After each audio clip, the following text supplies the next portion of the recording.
हाँ, hello students. आज हम लोग पढ़ेंगे प्रोनाउन। मैंने पिछले क्लास में नाउन कंप्लीट किया था। आज इंग्लिश ग्रामर का बहुत इंपॉर्टेंट चैप्टर है प्रोनाउन। ठीक है, तो आप इसको ध्यान से देखिए क्या है। PRONOUN pronoun. ठीक है, प्रोनाउन क्या है कि जो शब्द नाउन के बदले आते हैं उसको प्रोनाउन कहते हैं। ठीक है, जैसे मैं पहले लिख देता हूँ फिर समझाता हूँ। प्रोनाउन क्या है? Pronoun is a word that is used in place of a noun. ठीक है, pronoun is a word that is used in place of a noun. मतलब संज्ञा को बार बार ना लिखना पड़े तो संज्ञा के बदले में एक शब्द लिखते हैं जिसको कहते हैं प्रोनाउन। ठीक है, तो ये किस लिए किया जाता है? To avoid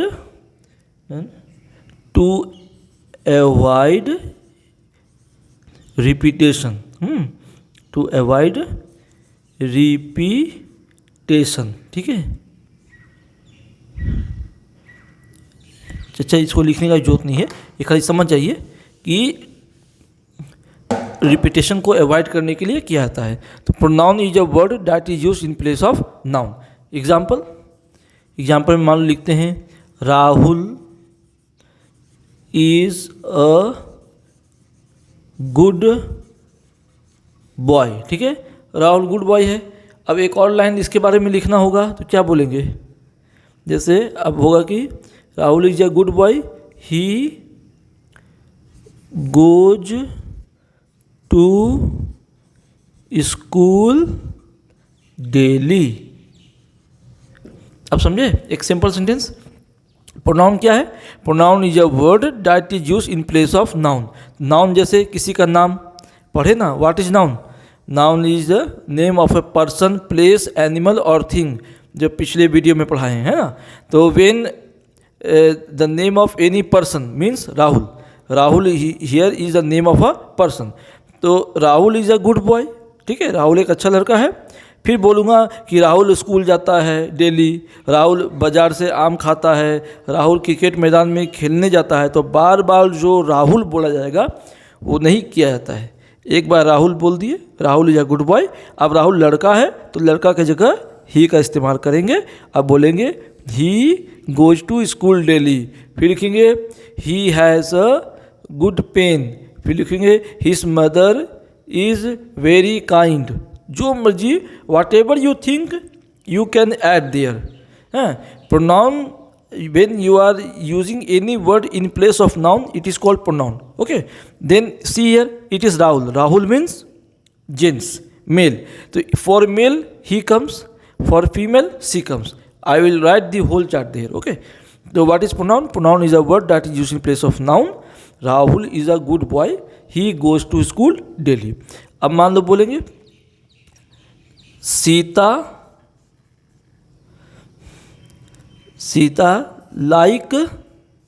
likes singing. Sita गाना पसंद करती है। ठीक है, Sita likes singing, full stop. फिर क्या लिखेंगे? सी प्लेस लूडो टू। ठीक है, वो लूडो भी खेलती है। तो सी लिख दिए सीता की जगह। समझे? तो ये क्या हो गया? प्रोनाउन। तो ये बेसिक चीज हो गया। अब आइए प्रोनाउन के टाइप्स में। ठीक है, टाइप्स ऑफ प्रोनाउन। ठीक है, प्रोनाउन के टाइप्स। ठीक है, तो प्रोनाउन के टाइप्स में मोस्टली हम लोग यूज़ करते हैं, लोग 8 इस्तेमाल करते हैं, मैं आपको 10 बताऊंगा। मोस्टली 10 प्रोनाउंस आपको बताऊंगा। ठीक है, 10 प्रोनाउंस मैं आपको बताऊंगा, प्रोनाउंस के टाइप्स। ठीक है, ओके। मतलब लोग 8 भी बोलते हैं, मगर मैं और 2 बढ़ा के 10 आपको बताऊँगा। हाँ, 10 होगा, ठीक है, 10 प्रोनाउन टाइप्स, ठीक है।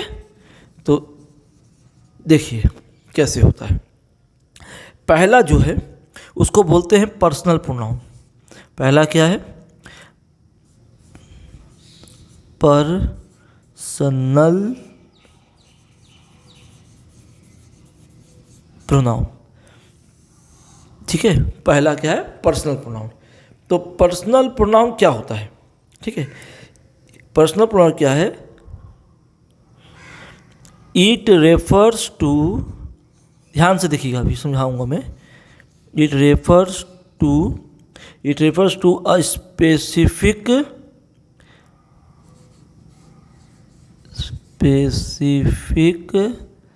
पर्सन और थिंग, ठीक है। पर्सनल प्रोनाउन क्या है? It refers to a specific person और थिंग। क्या इसका मतलब हुआ? इसका मतलब है कि पर्सनल प्रोनाउन जो होता है वो आपको कोई भी स्पेसिफिक आदमी और थिंग के लिए बुलाता है। जैसे पर्सनल, नाम ही से सुनिए, पर्सनल मतलब व्यक्तिगत, ठीक है। ये आदमी या कोई सामान के लिए बोलाता है। जैसे यहाँ पे देखिए पर्सनल प्रोनाउन में क्या किए हम, जैसे Rahul is a good boy, he goes to school daily. He किसके लिए यूज हुआ?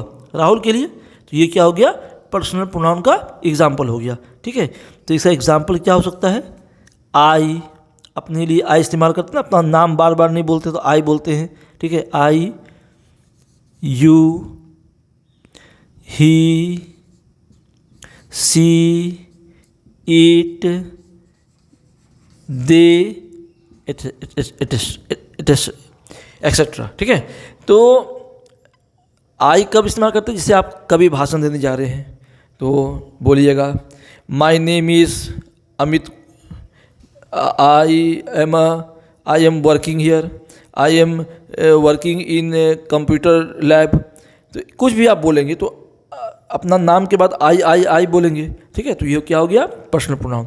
अब जैसे किसी को बोल रहे हैं his name is Vishal, where are you going Vishal, where are you going Vishal, come back here Vishal.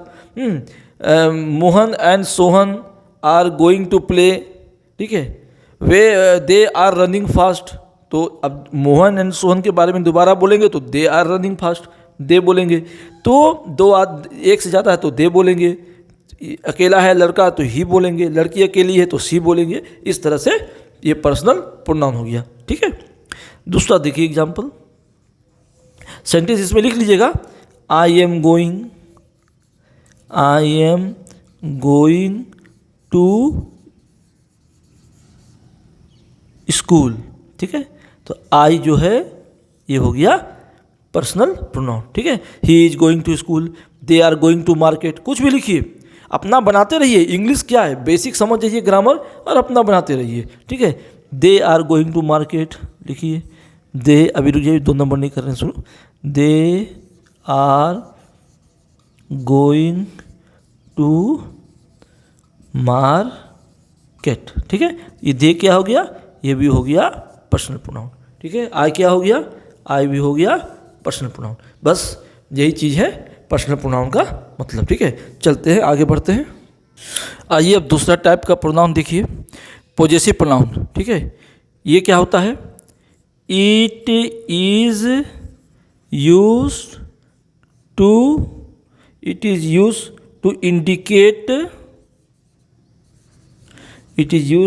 Indicate the possession. ये जो पोजीशन शब्द है उसी से लिख रहे हैं, POSSESSION, पोजीशन। और या इसको ये भी कह सकते हैं ओनरशिप ऑफ एनीथिंग। क्या इसका मतलब हुआ, समझा देते हैं। पहले एग्जाम्पल ले लीजिए।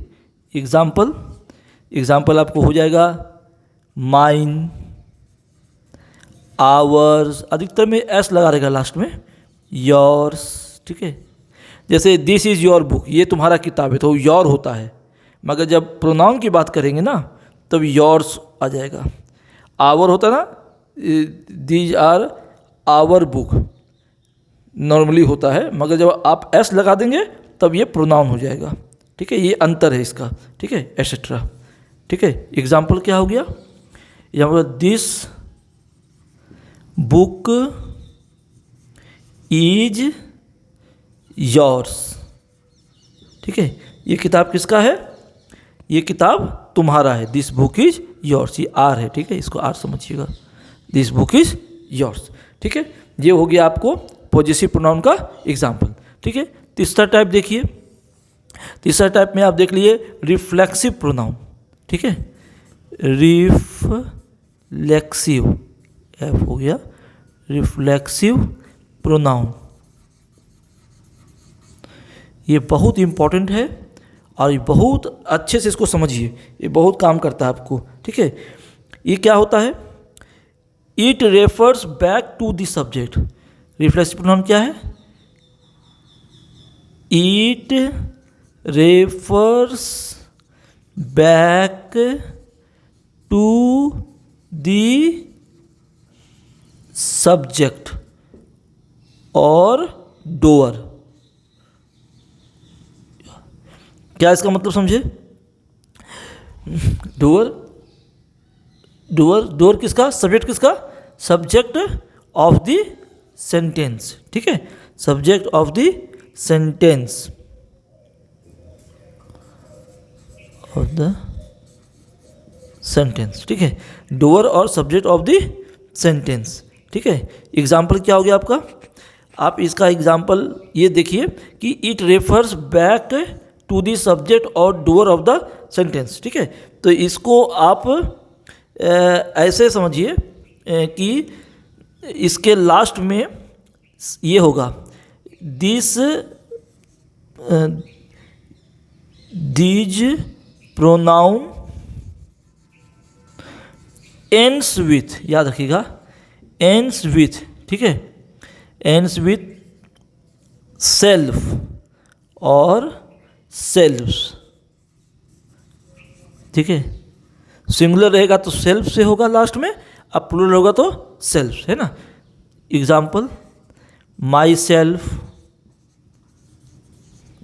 योर सेल्फ, देम सेल्फ्स, बहुत लोग रहेंगे तो देम सेल्फ्स। ठीक है, ये इसका एग्जाम्पल हुआ। ठीक है, देम सेल्फ्स। अब देखिए इसका अर्थ क्या हुआ कि ये दोबारा बताता है कि subject, it refers back to the subject और डोअर ऑफ द सेंटेंस। ठीक है, मैंने ये प्रोनाउन बताता है कि ये मैंने खुद किया है। जैसे अब आप देखिए, ही एग्जाम्पल दे रहे हैं आपको, ही हर्ट्स, हर्ट्स मतलब चोट लगना, ही हर्ट्स हिमसेल्फ। कभी हुआ है आप लोग के साथ, जैसे आप कुछ काम कर रहे हैं और आपने खुद अपने आप को घायल कर लिया हो, चोट लगा लिया हो, तो क्या बोलेंगे उसको इंग्लिश में कि यू हर्ट योर सेल्फ।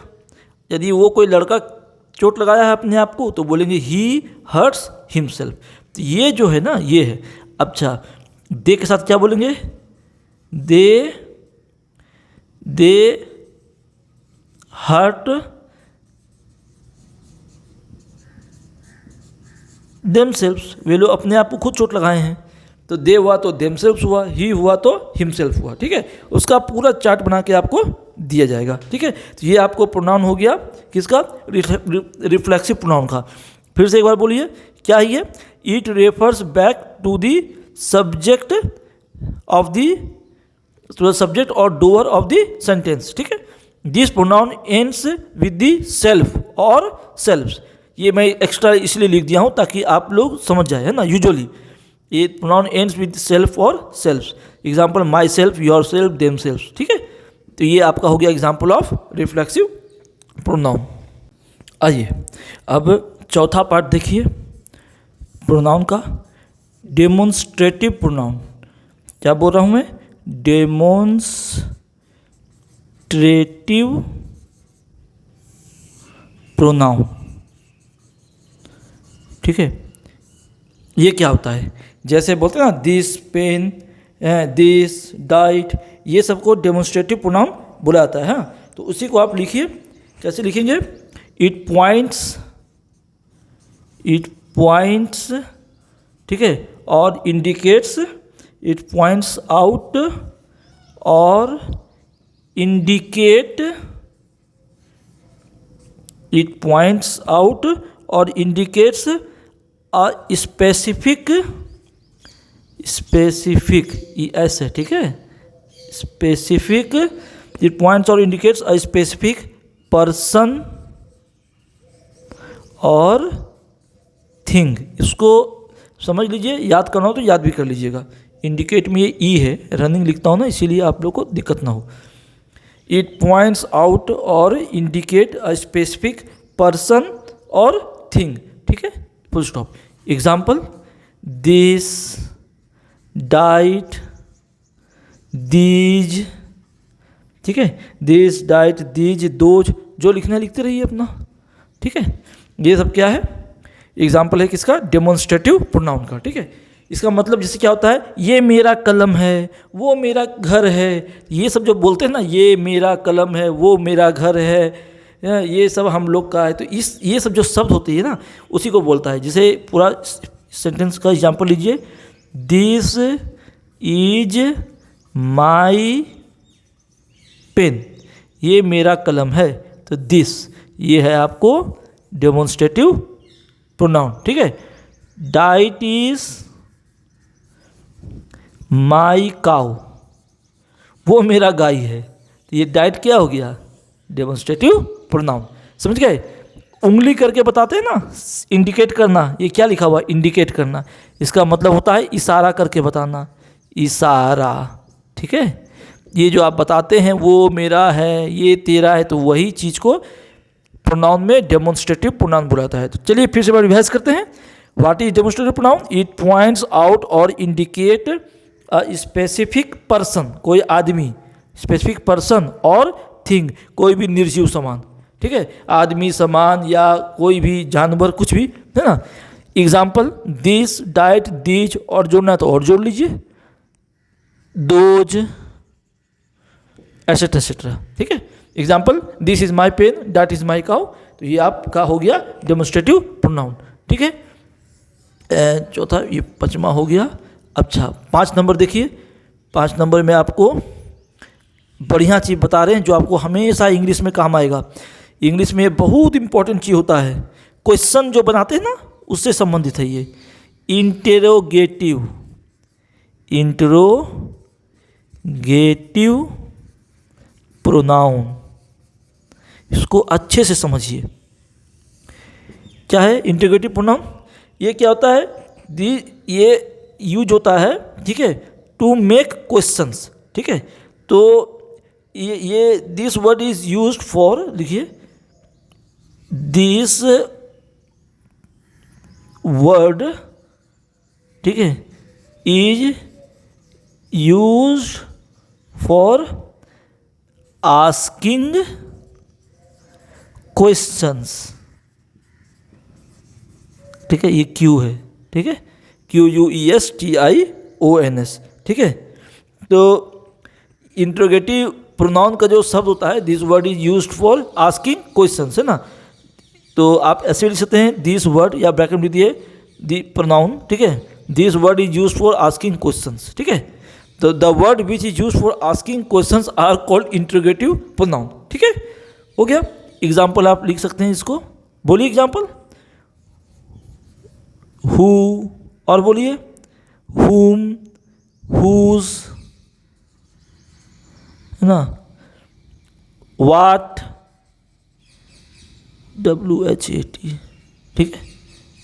हाँ, तो ये सब किसका एग्जाम्पल है? इंट्रोगेटिव प्रोनाउन का, ठीक है।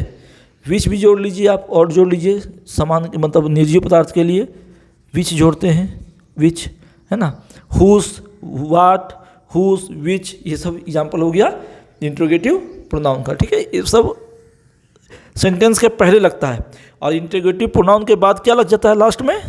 क्वेश्चन मार्क, ठीक है। तो this sentences ends with question mark, ठीक है। यदि इंट्रोगेटिव प्रोनाउन लग गया तो सेंटेंस के लास्ट में क्वेश्चन मार्क हो जाएगा, ठीक है। तो उसको ऐसे भी लिख लीजिए, थोड़ा सा जोड़ लीजिए। After using these words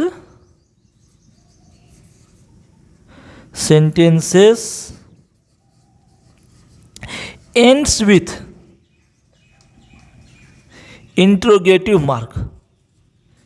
Interrogative mark क्या होता है? इंटरोगेटिव मार्क ऐसा वाला, ठीक है। मतलब ये जो चीज़ है जो ब्रैकेट कोष्टक के अंदर है, इसके बाद सेंटेंस का ख़त्म होता है जब इंटरोगेटिव प्रोनाउन आप यूज़ करते हैं ना। जैसे बोलेंगे व्हाट इज़ दिस, ये क्या है। You are studying in which school, तो ये पूछते हैं तो क्वेश्चन मार्क फिर लग जाता है लास्ट में, ठीक है। ये हो गया आपको interrogative pronoun.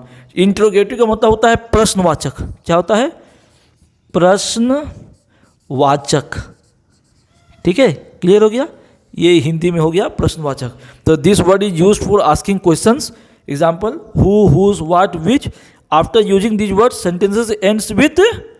Sentences end with interrogative mark. Clear हो गया? चलिए आगे बढ़ते हैं। आइए अब छठा नंबर में आइए। छठा नंबर में क्या है आपको? ये आपको है इंडेफिनिट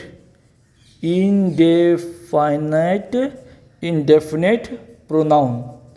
इंडेफिनिट प्रोनाउन, ठीक है।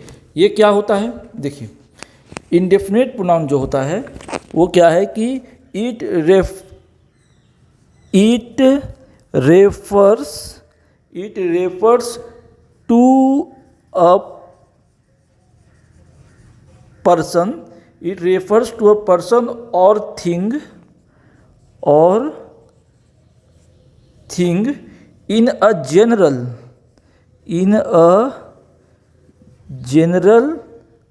or non-specific way। क्या कह रहा है अब बता देते हैं आपको, ठीक है। ये कह रहा है कि ये रेफर्स करता है टू अ पर्सन और थिंग इन अ जनरल और नॉन स्पेसिफिक वे। मतलब क्या होता है? जैसे किसी एक को इंडिकेट नहीं कर रहे हैं, कोई भी हो सकता है। जैसे somebody open the door, पहले आप एग्जाम्पल लिख लीजिए। इस एग्जाम्पल में आप लिख लीजिए everyone, someone, कोई एक, है ना, someone, ठीक है, everyone, someone, etc, ठीक है।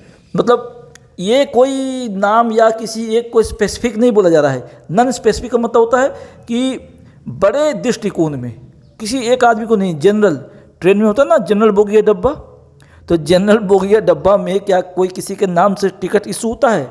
नहीं ना, इसलिए कोई भी चढ़ जाते हैं। AC 1 टायर, AC 2 टायर में नहीं चढ़ते क्योंकि इसमें किसी के नाम से रहता है। रिजर्वेशन भी किसी के नाम से होता है, मगर जनरल में किसी का नाम नहीं रहता है। उसी तरह से ये इंडेफिनाइट है, इसका नाम में ही छिपा हुआ है। डेफिनाइट मतलब होता है एक की ओर, इनडेफिनाइट मतलब अनंत की ओर, कोई भी हो सकता है। मैथ में आप पढ़ेंगे इंडेफिनाइट, फिजिक्स में भी पढ़ेंगे। तो ये किसी एक को स्पेसिफिक नहीं बुलाता है, किसी एक को नहीं बुलाता है, नॉन स्पेसिफिक होता है और जनरल होता है। जैसे एग्जांपल आप ले लीजिए somebody, ऐसे लिख लीजिए, छोड़िए, someone opened the door, किसने दरवाज़ा खोला? कोई नहीं जानता है, तो बोल दिए someone opened the door। अब इसका मतलब क्या है? ये कौन खोला पता ही नहीं है, कौन खोला है। someone opened the door मगर गेट खुला है, दरवाज़ा खोला, तो कोई तो खुला छोड़ के चला गया। बिल्ली घर में आ गई, पूरा दूध पी के चले गई। अब घर में डांट पड़ रहा है, तो डांट पड़ रहा है तो उसको कैसे हम लोग डील करेंगे कि भाई हम तो नहीं खोले, वो तो नहीं खोला। someone opened the door, अब खोल भी लेते हैं हम लोग, गलती से चले जाते हैं, तो भी क्या स्वीकार करते हैं? स्वीकार करेंगे तो डांट पड़ेगा, माँ गुस्सा होगी, घर में लोग लड़ेंगे। इससे अच्छा बोल दो कि पता नहीं कौन खोला है, someone opened the door। तो ये हो गया इंडेफिनाइट प्रोनाउन, इसका ये बेस्ट एग्जांपल है, ठीक है। चलिए 7वां नंबर में आइए, डिस्ट्रीब्यूटिव प्रोनाउन। क्या बोले? डिस्ट्रीब्यूटिव। इसका नाम से ही बहुत कुछ समझ में आ रहा है हम लोग को। डिस्ट्रीब्यूटिव प्रोनाउन क्या होता है ये, इसको पहले समझिए। डिस्ट्रीब्यूटिव प्रोनाउन क्या होता है, जैसे बहुत सारे लोग हैं, ठीक है, तो कहते हैं ना कि स्कूल में मान लीजिए 100 लोग हैं, तो कहते हैं कि 100 को गिफ्ट मिला, तो क्या बोलेंगे 100 सबका नाम ले लेकर तो नहीं बोल सकते हैं, या 100 लोगों को गिफ्ट मिला ऐसे नहीं बोलेंगे, बोलना है सभी को गिफ्ट मिला। तो क्या बोला जाएगा आपको कि each of the boys received a gift, सभी लड़कों को गिफ्ट मिला, सभी बच्चों को गिफ्ट मिला, ठीक है। तो इसको आप ऐसे लिखिए, it refers to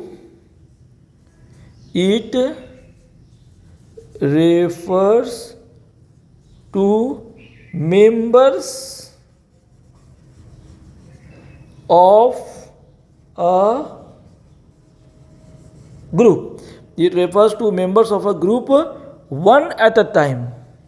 One at a time. ठीक है, ठीक है।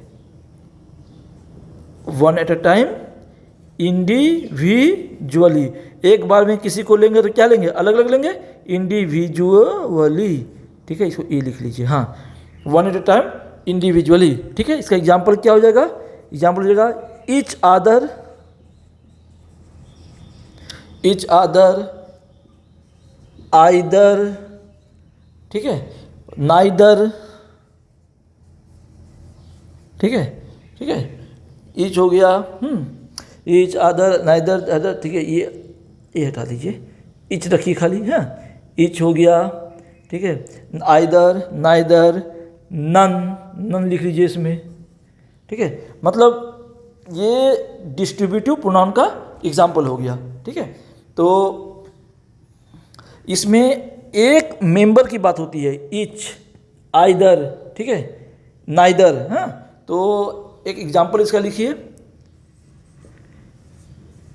ईच ऑफ दी, चलो बॉयज हटा के स्टूडेंट करते हैं, each of the students received the prize, ठीक है, हर बच्चों को प्राइज मिला, सभी स्टूडेंट्स को, ईच ऑफ द स्टूडेंट्स। तो हमने क्या किया, it refers to members of a group one at a time, देखो है one at a time, each की बात की है ना, हर एक, इसका मतलब होता है हिंदी में हर एक, ठीक है, हर एक व्यक्ति को प्राइज मिला, हर एक स्टूडेंट को प्राइज मिला। तो इच जो है ये वन एट ए टाइम, तो इसको क्या बोलेंगे आप, डिस्ट्रीब्यूटिव, सब में डिस्ट्रीब्यूट किया गया, each of the students, either of them, neither of them, none, मतलब हर चीज को मेंबर तक बात करेंगे, पूरे 100 लोगों को मिला ऐसे नहीं बोलेंगे कि 100 लोगों को, स्टूडेंट्स को गिफ्ट मिला, ऐसा नहीं बोलेंगे। क्या बोलेंगे कि सभी को गिफ्ट मिला, each of the students receive the prize. Okay, समझ गए? चलिए आइए अब 8वां पार्ट देखते हैं प्रोनाउन का, इंटेंसिव प्रोनाउन। ये क्या होता है, इसका दूसरा नाम भी होता है एम्फैटिक प्रोनाउन बोल सकते हैं इसको आप, इंटेंसिव प्रोनाउन, या कभी कभी हॉल में ये भी नाम से आ जाता है। तो याद रखिए, कोई किताब में रहता है, हाई फाई किताब में रहता है एम्फैटिक प्रोनाउन, ठीक है। एम्फैटिक प्रोनाउन होता क्या है ये देखिए, आप पहले समझ जाइए। रिफ्लेक्सिव प्रोनाउन पढ़े थे, तो उसमें जो my self, her self, your self जो इसके पहले पढ़े थे रिफ्लेक्सिव प्रोनाउन में, वही चीज़ इसमें इस्तेमाल होता है। दोनों में 80% सेम है, 20% का अंतर है उसका फंक्शन का और लोकेशन का, कहाँ पे इसको सेट करते हैं, ठीक है। आप ये समझिए, इंटेंसिव प्रोनाउन या एम्फैटिक प्रोनाउन उसको कहते हैं जिसमें आप जोर डालते हैं कि मैं ही ये काम किया हूँ या वो ही ये काम किया है। जैसे कोई कांच का गिलास टूट गया आपके हाथ से घर में, तो आप बोलोगे ये मैंने खुद तोड़ा है, ठीक है, तो इसको इंग्लिश में बोला जाता है। या आप कोई केक बनाएं तो बोलोगे कि मैं ये केक खुद बनाया हूँ, मेरी मम्मी, मेरी सिस्टर या और कोई नहीं बनाया, मैंने ये केक खुद बनाया है। तो इसको आप ऐसे समझिए, ये इंटेंसिव प्रोनाउन, ठीक है। इट इम्फेसाइसेस। अच्छा, इम्फेसाइसिस का मतलब क्या होता है आप लोग जानते हैं? इम्फेसाइजेस, इट इम्फेसाइजेस का मतलब ईएम है, ई है। इम्फेसाइजेस का मतलब जोर डालना, समझिए क्या बोले मैं? जोर डालना। इट इम्फेसाइजेस अ नाउन और प्रोनाउन, कोई भी नाउन या प्रोनाउन जो सब्जेक्ट है, लो हम ब्रैकेट में सब्जेक्ट भी लिख दिए, मैंने ब्रैकेट में सब्जेक्ट भी लिख दिया, ठीक है। इट एम्फसाइजेस अ नाउन और प्रोनाउन ऑलरेडी मेंशन्ड,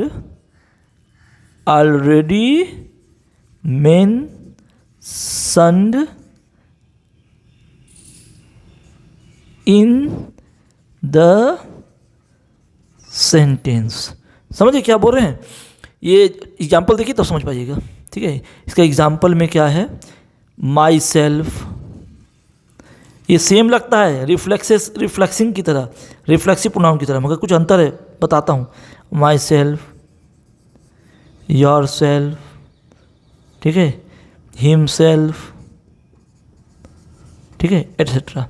अंतर क्या है बताते हैं। जैसे आई, एग्जाम्पल दे रहा हूँ मैं, I myself baked the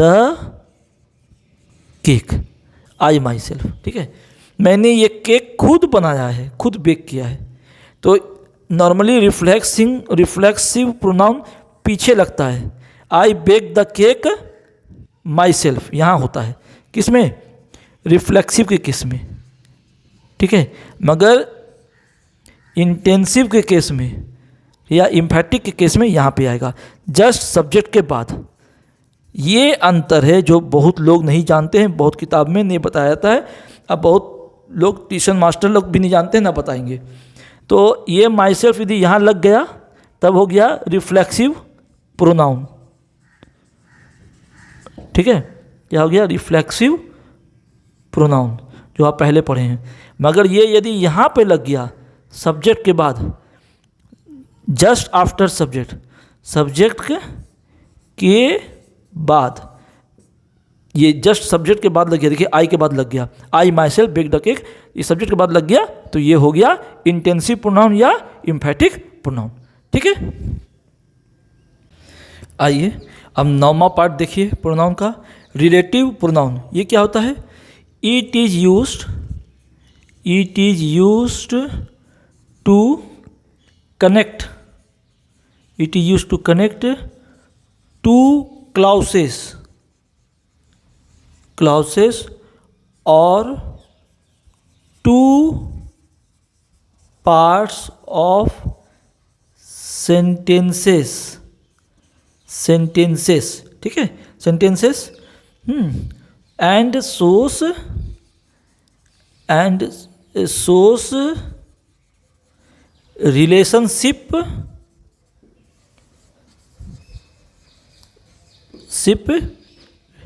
between them, ठीक है, बिटवीन देम, हाँ, बिटवीन, EEN, हाँ, बिटवीन देम, ठीक है। क्या relative noun?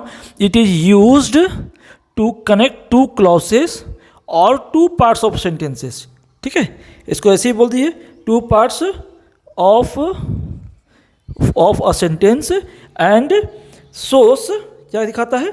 And source relationship, source क्या है? रिलेशनशिप, एक संबंध, क्या दिखाता है? एक संबंध दोनों के बीच में, ठीक है, रिलेशनशिप, और सोर्स रिलेशनशिप बिटवीन देम, ठीक है। जैसे आप इसका एग्जांपल ले लीजिए, इसका एग्जांपल में हो गया, जैसे हु से आप जोड़ सकते हैं, हुस से जोड़ सकते हैं, WHOSE, ठीक है, विच, ETC, ठीक है। जैसे कि एग्जाम्पल आपको दे रहे हैं, बहुत बढ़िया एग्जाम्पल है। The boys who were lazy, जो लोग आलसी था, वो लड़के जो लोग आलसी थे, वेयर पनिश्ड, उन लोग को सजा दिया गया, ठीक है। अब देखिए संबंध, द बॉयज, ये एक क्लॉज हो गया, द बॉयज, कोई सेंटेंस तो कंप्लीट है नहीं, द बॉयज़ क्या हो गया, एक क्लॉज हो गया, ठीक है। हु से जोड़ रहे हैं तो ये आपको रिलेटिव प्रोनाउन हो गया, हाँ, इससे जोड़ रहे हैं, ठीक है। हु वेयर लेजी, कैसे boy, the boys who were lazy were punished, ठीक है। तो एक क्लॉज है द बॉयज, इसको जोड़ रहे हैं। हु को अलग कर लीजिए, पहले डब्बा में काट के निकाल लीजिए। वेयर लेजी वेयर पनिश्ड, ये अपने आप में भी सेंटेंस कंप्लीट नहीं है, ये भी इनकम्प्लीट है, ये भी इनकम्प्लीट है, मतलब एक पार्ट है, अब पार्ट है, इनकम्प्लीट सेंटेंस है, मतलब क्या है, क्लॉज है, क्या कहते हैं इसको, क्लॉज है, हाँ, एक पार्ट है, ठीक है। और ये भी क्लॉज हो गया। क्लॉज का मतलब इनकम्प्लीट सेंटेंस, जो पूरा मीनिंग नहीं देता है, हाँ, मतलब पार्ट, ये भी अ पार्ट ऑफ सेंटेंस हो गया, पार्ट ऑफ सेंटेंस हो गया। दोनों कौन जोड़ रहा है, हु, तो ये जो हु है ये हो गया रिलेटिव प्रोनाउन, ठीक है। अब आइए 10वां पार्ट। 10वां पार्ट क्या है, रेसिप्रोकल प्रोनाउन, ठीक है। ये क्या होता है, it is used to indicate, it is used to indicate, ऐसे लिखिए, indicate, it is used to indicate relationship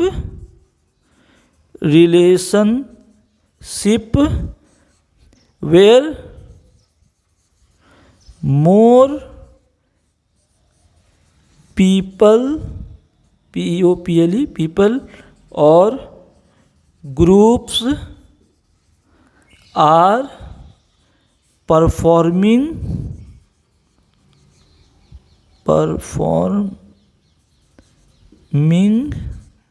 the same work, full stop, ठीक है।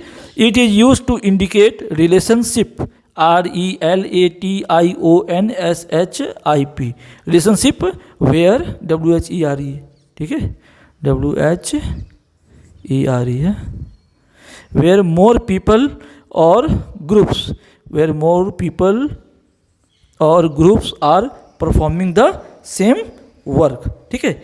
एग्जाम्पल इसका होगा, इसका एग्जाम्पल होता है ईच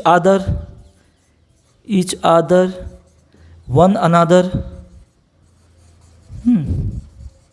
क्या कह रहा है ये, कि जब 2-3 लोग एक साथ काम करते हैं उसके बीच का रिलेशनशिप बताता है, ठीक है। जैसे we help each other, we help each other, मतलब हम लोग एक दूसरे को हेल्प करते हैं। मान लीजिए आप लोग 2 लोग हैं तो वी हेल्प ईच अदर, है ना। दे हेल्प वन अनदर, बहुत सारे बोलेंगे तो दे हेल्प वन अनदर, ठीक है। वी हेल्प ईच अदर, हम लोग एक साथ एक दूसरे को मदद कर रहे हैं, एक दूसरे को मदद कर रहे हैं, एक दूसरे को। तो ये जो संबंध बताता है रिलेशनशिप, किसको हेल्प कर रहे हैं, वी हेल्प ईच अदर, हम लोग एक दूसरे को हेल्प करते हैं, ईच अदर, ठीक है, वन अनदर। ये सब एग्जाम्पल हो गया रेसिप्रोकल प्रोनाउन का, ओके। तो ये 10 पार्ट का प्रोनाउन आज कंप्लीट हो गया। आशा करते हैं आप लोग अच्छे से समझे होंगे। यदि कोई दिक्कत हो तो मुझे कमेंट कीजिए और उसको फिर मैं विस्तार से बहुत सारे एग्जाम्पल के साथ समझा दूंगा। Okay, thank you, bye bye.